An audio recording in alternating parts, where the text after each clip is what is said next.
Hello guys, this Vaishali for the people by the people of the people और मैं आप सब लोगों का स्वागत करती हूँ बद्रीनाथ धाम में। तो इस 0 माइल से आप लोग जल्दी से पहले सब्सक्राइब कर लीजिए, ये ब्लॉग भयंकर आने वाला है। ओके दोस्तों, तो हम लोगों ने पीपल कोटी से बद्रीनाथ धाम का 77 किलोमीटर का रास्ता तय करके, जो कि आपने पिछले ब्लॉग में देखा होगा, आ गए हैं और अब बद्रीनाथ धाम के दर्शन करेंगे इस ब्लॉग में। तो चलते हैं और बद्रीनाथ धाम को एक्सप्लोर करते हैं। जय बद्री विशाल। नीलकंठ जी के दर्शन कर लीजिए। आज हम चौथे पड़ाव में हैं, 3 धाम कर चुके हैं और ये चौथा और सबसे महत्वपूर्ण धाम है बद्रीनाथ धाम, जो कि छोटे 4 धाम और बड़े 4 धाम में महत्वपूर्ण कहलाया जाता है। तो चलते हैं।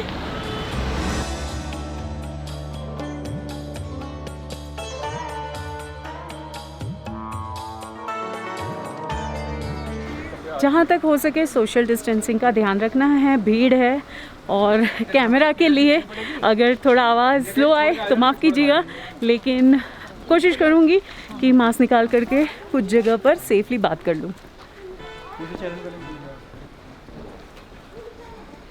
लेकिन मैं एक्साइटेड बहुत हूँ।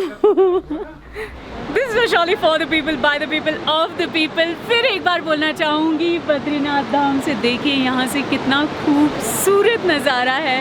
नीचे से अलकनंदा जो है गुजर रही हैं और वहाँ पे विराजे हुए हैं बद्री और उनके नाथ बद्रीनाथ। तब दोस्तों ब्लॉग ख़त्म होने तक बने रहिएगा, क्योंकि हमें दर्शन करके जाना है। आपके लिए मैं तो ब्लेसिंग्स लेकर के आने वाली हूँ। अब ये आप पर निर्भर करता है कि आप ब्लेसिंग्स वो लेना चाहते हैं कि नहीं। ज़रूर लेना चाहेंगे, क्यों? लेकिन यहाँ का नज़ारा उसके पहले देख लीजिए। बिल्कुल एक एक चीज़ को आप महसूस कीजिएगा दोस्तों, क्योंकि जो मैं फील कर रही हूँ ना यहाँ पर, वो कुछ अलग है। मतलब इतना अद्भुत है और इतना रोमांचक है। यहाँ से बह रही है अलकनंदा जी, देखिए उनका बहाव देखिए, और मंदिर वहाँ शिखर पर है। ओह गॉड, सच में बहुत ही अद्भुत है। मेरा तो दिल कर रहा है हर पहाड़ पर चली जाऊं और वहाँ से नीचे का नज़ारा देखूं। Oh god, this is breath taking, सच में। Look at this! Oh! Wow! Oh God!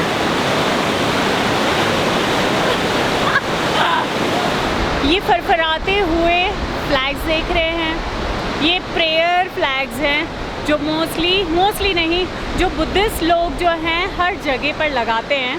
और इसका भी इस मंदिर के साथ बड़ा नाता है, आगे चल के बताती हूँ।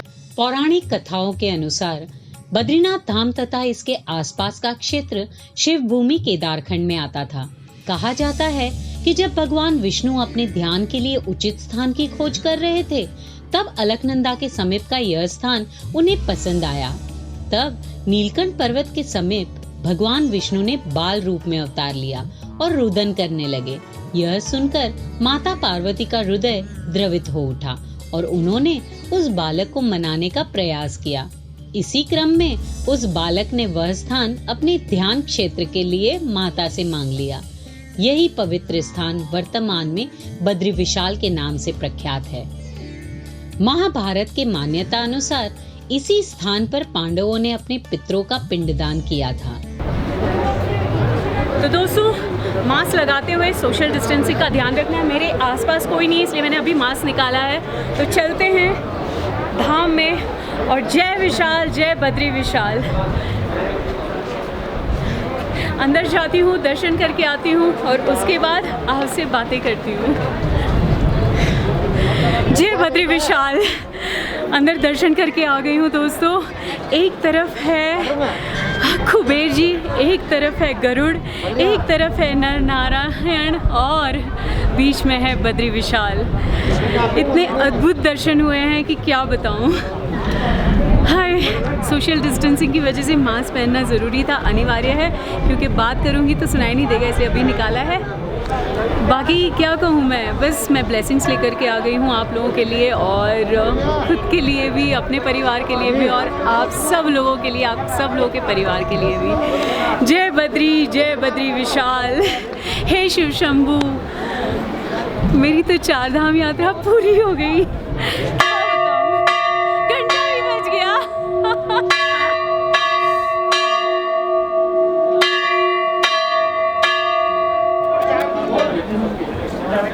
आ जाओ।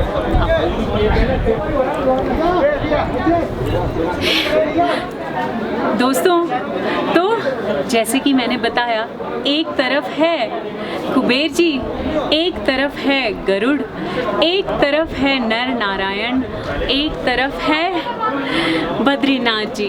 खैर, आपको ये बताऊं कि बद्रीनाथ क्यों कहा जाता है। विष्णु जी और लक्ष्मी, ये दोनों के नाम समावेश है यहाँ पर। विष्णु जी ने जब तप किया तब ऐसा हुआ था कि बहुत ही कष्टकारी उनका तप था और वो देखकर लक्ष्मी जी से रहा नहीं गया। तो लक्ष्मी जी पधारी और वो बेर के रूप में पधारी। तो बेरी के पेड़ के रूप में उन्होंने उनको छाया दी और उसी छाया के नीचे विष्णु जी ने अपनी तपस्या की। और उस उपरांत विष्णु जी की तपस्या के बाद उन्हें लगा कि ये बेरी का पेड़ मेरी लक्ष्मी जो है वो ज़्यादा उच्च है, ज़्यादा पूजनीय है, इसलिए बद्रीनाथ धाम में बेरी को बद्री कहा जाता है और बद्री पहले आता है और उनके नाथ विष्णु उसके बाद आते हैं। तो इसीलिए जय बद्री विशाल, जय बद्रीनाथ। दोस्तों, हम यहाँ से जा रहे हैं विष्णु जी की चरण पादुका के दर्शन करने, जो कि बद्रीनाथ मंदिर से 2 किलोमीटर की दूरी पर है और नीलकंठ पर्वत जो है वो 3 किलोमीटर की दूरी पर है। चलते हैं।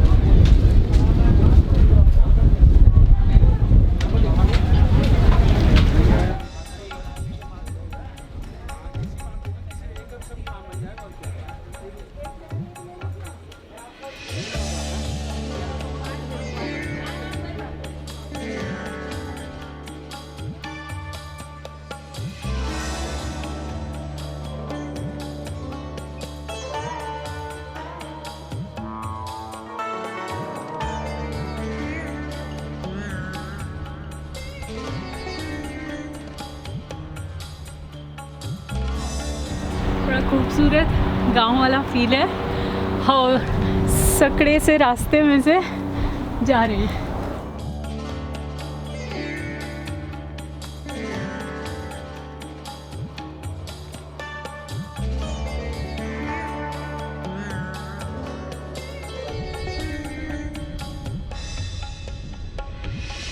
ट्रैकिंग काम कैसे चलेगा?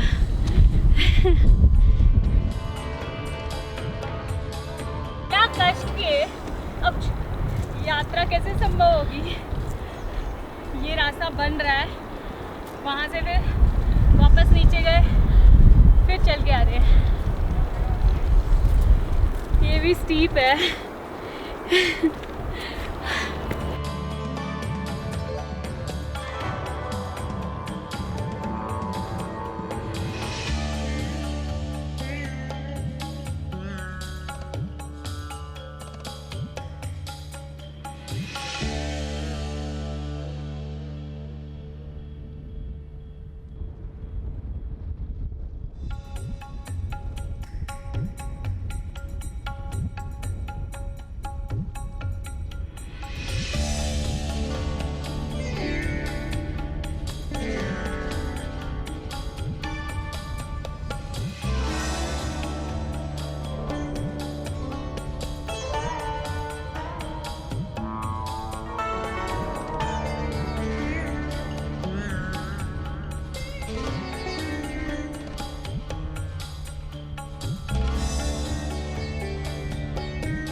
बस सिर्फ 7 किलोमीटर दूर चरण पादुका से नीलकंठ है, विराजे हुए जटाधारी नीलकंठ। नीले नीले अंबर के नीचे नीलकंठ पधरा रहे हैं। देखो कितनी ऊंची शिखर पर ये जाके विराजे हैं। दोस्तों, मैं आ चुकी हूँ विष्णु जी के चरण पादुका के स्थान पर। कोविड के कारण जो है यहाँ पे दरवाजे बंद कर दिए गए हैं गुफा के। हमने इस पवित्र स्थान को भी देख लिया। वैसे 6 माह यहाँ पे जो है अखंड ज्योत जलती है और उसके उपरांत जो है विधिवत पूजा के साथ उसे विसर्जित कर दिया जाता है।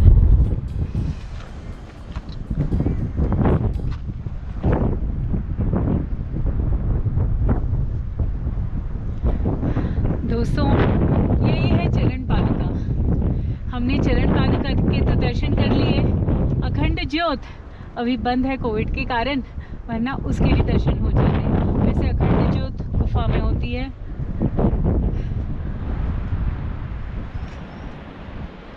सब जगह पर ताले हैं। कोविड के कारण बंद रहा सब कुछ और इस वजह से सारी दुकानें भी बंद हैं, घर बंद है, लोग यहाँ नहीं रह रहे हैं। अभी ही कपाट खुले हैं, कुछ दुकानें आगे की ओर खुली हैं, लेकिन ये रास्ते हर वक्त लोगों से भरे हुए रहते थे। अभी सिर्फ ताले हैं।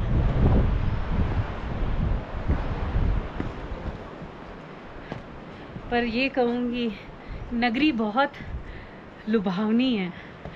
छोटे छोटे रास्तों से निकल के छोटे छोटे घरों, दुकानों में जब रंग बिरंगी चीज़ें बिक रही होंगी तो कितना अच्छा लगता होगा। फिर आऊँगी वो भी दिखाने। गॉड, अभी बजे 2 भी नहीं बजे हैं, 2:15 हाँ, अभी 2:15 बजे हैं और मैं देख रही हूँ कर्फ्यू लग गया है।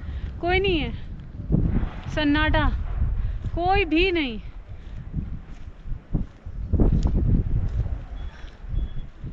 हाय, कोविड ने क्या हाल बना दिया। वैसे मंदिर बंद हो जाता है 11:30 बजे और अराउंड मेरे ख्याल से 4 साढ़े 4 बजे खुलेगा। फिर आरती होगी। तब दोस्तों, अब हमने रूम ले लिया है। बद्रीनाथ धाम से बस 300 मीटर की दूरी पर है। और पहले तो मैं व्यू बताती हूँ यहाँ से। देखिए, हमने जहाँ लिया है उसका नाम है श्लोक। यहाँ पे बहुत कम होटल खुली हुई है और जो खुली हुई हैं वो भर चुकी हैं। मतलब यहाँ पे हैं टूरिस्ट। अभी भले वहाँ सन्नाटा दिख रहा था। और श्लोक में अभी हम लोगों ने, वैसे तो रूम का चार्ज है 1500, हमें उन्होंने अभी 1000 रुपीज़ में दिया है। रूम देख लेते हैं। मेरा 101 है और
ममीरी का सुरमा, इसको कहते हैं कि थोड़ा सा ही लीजिए और आंखों में ऐसे करके लगा दीजिए और फिर सो जाइए।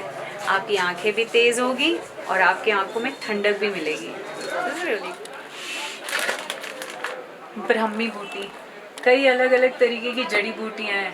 कहते हैं हिमालयन पहाड़ों में से बहुत ही उम्दा चीज़ें मिलती हैं जिसके बारे में हमें कोई जानकारी नहीं है, सिर्फ ऋषि मुनि ही जानते हैं। दीजिए, थैंक यू। ये कुल्हड़ में है केसर इलायची वाला मलाई मार के दूध।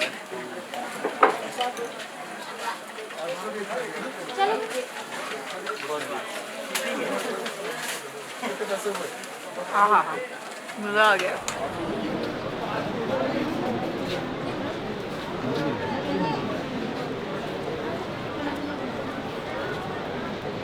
दोस्तों, फिर शाम के दर्शन हो गए और आपके लिए फिर शाम के ब्लेसिंग्स आ गए।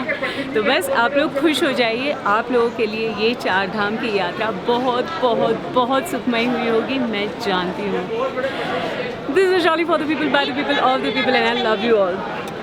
और देखते रहिए, बने रहिए और मुझे प्यार देते रहिए। आपने सुबह के दर्शन भी कर लिए, अभी रात के दर्शन भी हो गए। तो इसी के साथ ही ये व्लॉग मैं यहीं पर ख़त्म करती हूँ। आरती भी हो गई और खुशी की बात यह है कि आप सब लोगों के लिए ब्लेसिंग्स भी हो गए। तो इसी के साथ ही बद्रीनाथ धाम जी का ये व्लॉग आपको पसंद ही आया होगा, तो जल्दी जल्दी सब्सक्राइब कर लीजिए। And this is Vishali for the people, by the people, of the people. जिन लोगों ने नहीं किया वो सब्सक्राइब कर लीजिए, लाइक करना, कमेंट करना, शेयर भी करना, ताकि ज़्यादा से ज़्यादा लोगों तक ये व्लॉग पहुंच सके। तो 4 धाम के ये चौथे धाम पर और मुख्य धाम पर हम आ चुके और हमारे 4 धाम हो चुके। लेकिन अभी ये सीरीज़ ख़त्म नहीं हुई है, अगला व्लॉग आने वाला है और हम मानव विलेज में जाने वाले हैं, हिंदुस्तान का आखिरी विलेज। हाँ, तो इसी के साथ ही जय बट्टी विशाल। वेरी गुड बेटा, what's your name? My name is Gauri Sani okay, and I am 8 years old. हाँ, and you want to become A YouTuber.